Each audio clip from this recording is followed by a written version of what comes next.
My sister asks what the birds are saying. All day they call to each other, congregate like ancestral dinosaurs in the scaly primeval form of a Norfolk Island pine.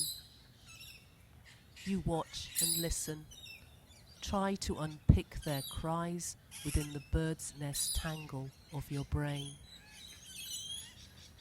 I wonder if you have most connection with the chattering Corella gangs, or perhaps the screaming silver gulls communicating without care.